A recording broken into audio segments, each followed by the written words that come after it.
Brought to you by Candid. Candid dusting powder, 4 skin problems का एक expert solution. Candid dusting powder, हटा खुजली, लगा कैंडिड। 23 मार्च देर शाम कुणाल कामरा का एक वीडियो आता है। उसके बाद से उसको लेकर तमाम बवाल होता है।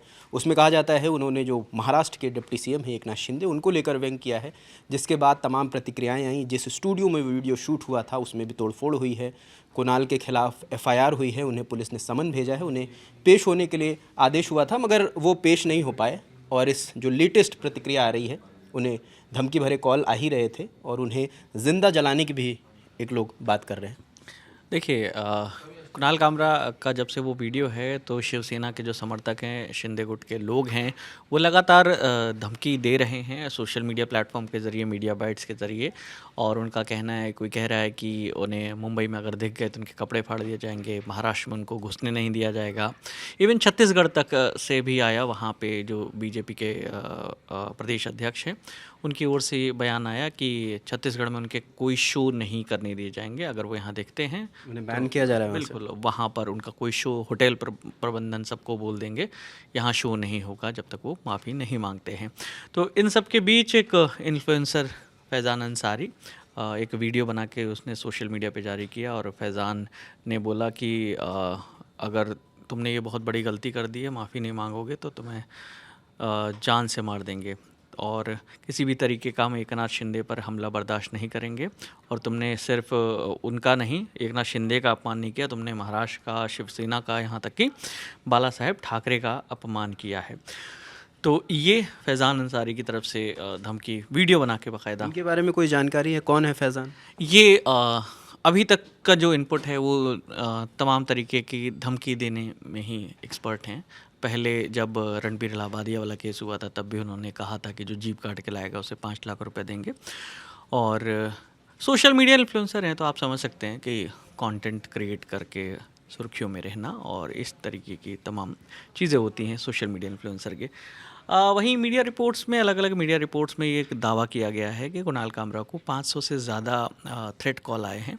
और कुणाल कामरा ने भी अपने पोस्ट में लिखा था कि जो लोग मेरा नंबर बांट के और मुझे कॉल करवाने की कोशिश कर रहे हैं, तो जो भी ऐसा अननोन नंबर है जिसको मैं नहीं जानता हूँ, उससे जो भी कॉल आएगा और डायरेक्टली वॉइस मेल में चला जाएगा और वॉइस मेल में आपको वही गाना सुनने को मिलेगा जिससे आपको एलर्जी है। तो ये भी उन्होंने अपने स्टेटमेंट में कहा था। तो उनको अलग अलग तरीक़ों से फ़ोन पे, व्हाट्सएप पे धमकी मिल रही हैं। वो इस समय पुडुचेरी में हैं और जैसा कि आपने शुरुआत में बताया कि उन्हें पुलिस ने समन किया था और उनको कल 11 बजे तक पेश होना था, लेकिन वो महाराष्ट्र में नहीं थे। उनके ओर से वकील ने 1 हफ़्ते का समय मांगा है और उनका कहना है कि 1 हफ़्ते के अंदर जो है मैं अपना पक्ष रखने के लिए यहाँ पर आऊँगा। और इससे पहले नोटिस उनको व्हाट्सएप के ज़रिए भी भेजा गया, उनको डाक के ज़रिए भी भेजा गया और मुंबई में जो उनके पेरेंट्स जहाँ रहते हैं जिस घर पे, वहाँ पर भी पुलिस पहुँची थी और वो नोटिस जो है, समन जो है वो सर्व किया था।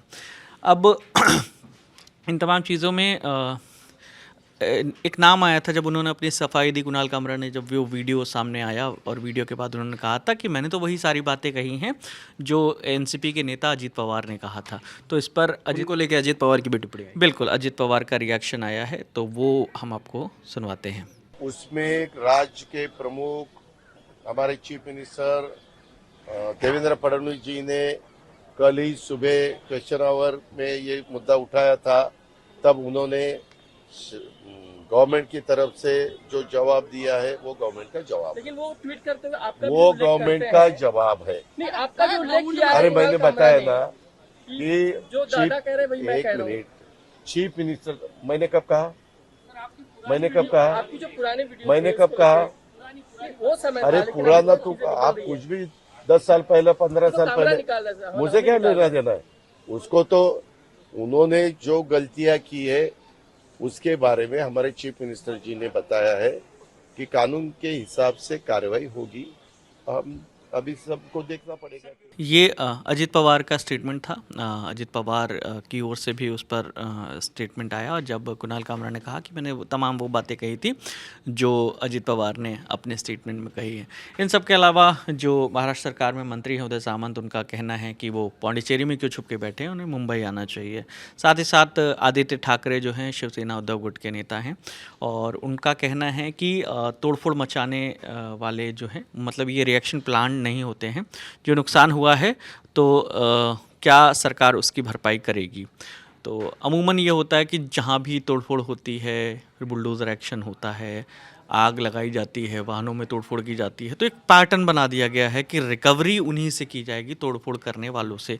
तो ये भी सवाल उठाया है कि जिन लोगों ने ये तोड़फोड़ की है क्या उनसे रिकवरी की जाएगी। इन दोनों के बयान भी हम आपको सुनवाते हैं।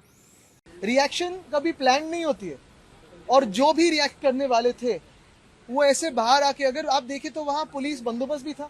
मेरा तो यही सवाल है कि इनसे जो भी नुकसान हुआ है उसकी कोई कॉम्पेंसेशन लेने वाले हैं कि नहीं। और देखिए, ये क्लिप तो मैंने पहले नहीं देखी थी, इन्होंने तोड़फोड़ करने के बाद दुनिया भर ने क्लिप देखी है।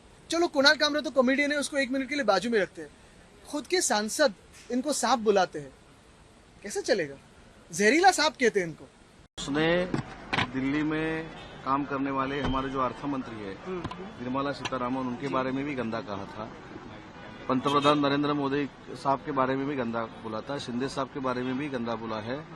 मुकेश अंबानी साहब के बारे में भी गंदा बोला है। आनंद महिंद्रा के बारे में भी गंदा बोला है। सुप्रीम कोर्ट के बारे में भी गंदा बोला है। तो इसको अगर कोई सपोर्ट कर रहा है तो वो जितना विकृत है उससे ज्यादा ये लोग विकृत है। सर, जिस तरीके शिवसेना ने वेंडलाइज किया गया था, वहां पर गए, तोड़फोड़ हुआ है, क्या आप इसका समर्थन कर रहे हैं? जिस तरीके से नहीं, वो एक्शन को रिएक्शन था, समर्थन किसी ने भी नहीं किया है। लेकिन हमारे नेता के ऊपर अगर ऐसी कोई बयानबाजी करता है तो ऐसा ही रिएक्शन आएगा। हमारे शिवसैनिक जो है तो हाथ जोड़ के वो खड़े नहीं रहेंगे कि बाबा तूने अच्छा किया है, तू अच्छा कर रहा है। एक्शन को रिएक्शन था। लेकिन सर, वो कहते हैं कि मैंने पहली बार ये नहीं बोला है, उनके नेता ने ही बोला है, कहते हैं अजित पवार का नाम लिया है। उसको आपके चैनल से मैसेज दे दो, ये पौंडीचेरी में बैठ के बोलने से बजाय मुंबई में आ जाए ना। और उसकी औकात क्या है? मैंने कभी औकात ये शब्द प्रयोग किया नहीं था, लेकिन जैसे उसने हर एक आदमी के बारे में बोला है, हर एक बड़े आदमी के बारे में बोला है, उसकी औकात नहीं है। और जो वो एक विकृति है, और जो इस विकृति को बढ़ावा दे रहे हैं वो सबसे ज्यादा विकृति वाले हैं। ये तमाम अपडेट है, लेकिन इन सब के बीच एक 25 तारीख को यानी कल एक और वीडियो कुणाल कामरा ने पोस्ट किया, और वो हम होंगे कामयाब की पैरोडी पर एक गाना है, हम होंगे कंगाल एक दिन। और ये दरअसल उस 45 मिनट के वीडियो का ही हिस्सा है, जो अभी तक बहुत से लोगों ने वो देखा नहीं है पूरा वीडियो। लेकिन 2 मिनट का वो हिस्सा जिसको कहा गया कि वो एकनाथ शिंदे पर तंज है, उन पर व्यंग्य है, उन पर टिप्पणी की है, लेकिन उसमें ही हम होंगे कंगाल एक दिन इस तर्ज पर गाना बनाया था। लेकिन उसमें इन्होंने वो तोड़फोड़ के वीडियो भी डालकर शेयर किए हैं। तो वो भी इस समय फिर से एक और वीडियो डाल के उन्होंने फिर से वो चर्चा में कुणाल कामरा हैं। और उसमें बेसिकली उन्होंने कहा है कि होंगे दंगे चारों ओर, होंगे पुलिस के पंगे चारों ओर, मन में नाथूराम हरकतें आशाराम, इस तरह की उसमें गाने में बात हुई है। इससे पहले 22 मार्च को रविवार के दिन उनका पहला पैरोडी सॉन्ग आया था, 22 मार्च यानी सैटरडे रात में, और उस पर संडे से विवाद होना शुरू हुआ, और फिर वो लगातार अपमानजनक टिप्पणी माना और तोड़फोड़ हुई। और फिर ताज़ा अपडेट यही है कि अलग अलग रिएक्शन आ रहे हैं। कंगना रनौत का भी हमने सुना, क्योंकि जब कंगना पर बुलडोज़र एक्शन हुआ था तब उन्होंने कहा था कि ये मतलब दिन आएगा अहंकार टूटेगा, और वो उन्होंने कहा कि जो जैसा करता है उसके साथ वैसा होता है। तो ये तमाम अपडेट फिलहाल तो कुणाल से जुड़े ये अपडेट हैं। और कुणाल की वीडियो के बाद लगातार प्रतिक्रियाएं आ रही हैं, उन्हें धमकियां मिल रही हैं, पुलिस भी उन्हें पूछताछ के लिए बुला रही है। 1 हफ्ते का वक्त मांगा है, और उसके बाद देखना होगा कि पुलिस को वो अपना बयान क्या दर्ज कराते हैं। और इस केस से जुड़ा जो भी अपडेट होगा हम लगातार आपको देते रहेंगे। हमारे साथ इस बातचीत में विकास जी थे, कैमरे के पीछे दानिश है, मेरा नाम रजत है। देखते रहिए दिल ऑन टॉप। शुक्रिया।